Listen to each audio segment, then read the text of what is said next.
Hello friends, आज काय खास मध्ये तुमचं खूप खूप स्वागत आहे।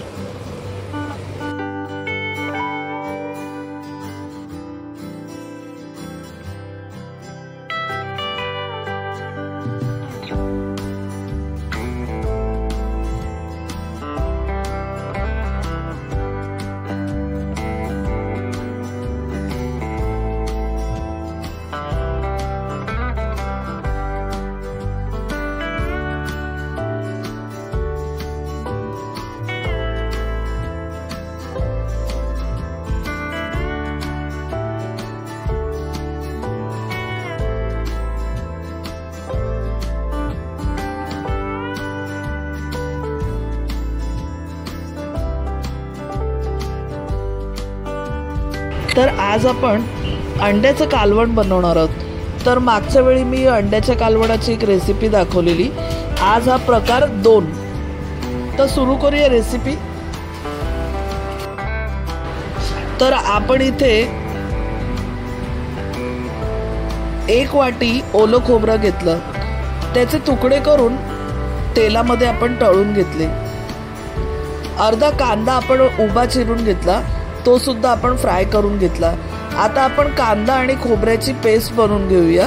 छान लालसर आपण भाजून घेतलंय कांदा आणि खोबरं, ह्याची आपण पेस्ट बनवून घेऊया। आणि हिरवी पेस्ट एक बनवूया, कोथिंबीर, आलं, लसूण आणि मिरची।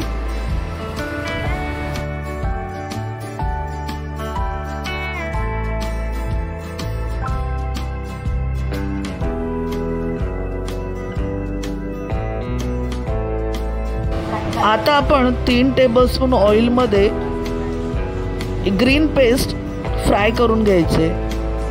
चांगली आपण परतून घेऊया पेस्ट, म्हणजे जी कच्चा जो वास आहे तो निघून जाईल। आपण इथे 3 टीस्पून लाल मिरची पावडर, हे बघा 3 टीस्पून आपण काश्मीरी लाल मिरची पावडर टाकली, पाव टीस्पून आपण हळद टाकली आणि 2 टीस्पून आगरी मसाला टाकला। आपला मसाला बघा छान परतून झालेला आहे, साईडला तेल सुटतंय। आता आपण पाणी टाकून घेऊया।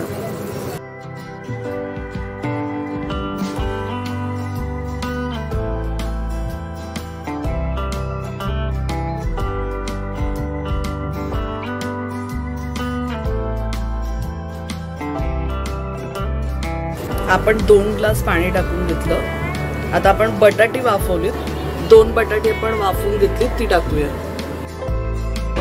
इथे आपण जे खोबरं भाजून घेतलेलं ते आणि कांदा जो तळून घेतलेला ते आपण मिक्सर मध्ये पेस्ट बनवून घेतली।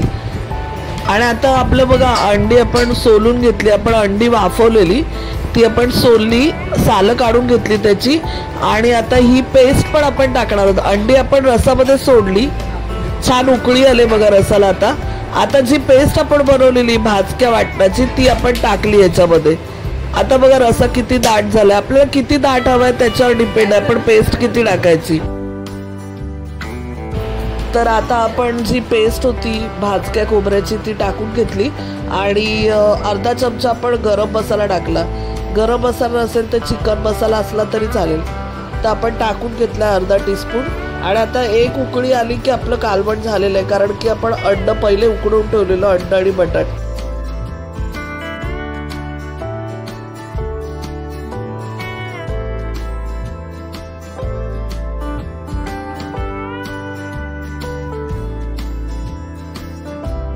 तर आता आपलं कालवण झालेलं आहे, बघा किती छानपैकी मस्त तर्री आले कालवणाला। तर तुम्हाला ही जर रेसिपी आवडली असेल तर चॅनलला लाईक करा, रेसिपीला शेअर करा आणि अजूनपर्यंत सबस्क्राईब केलं नसेल तर सबस्क्राईब करा। धन्यवाद।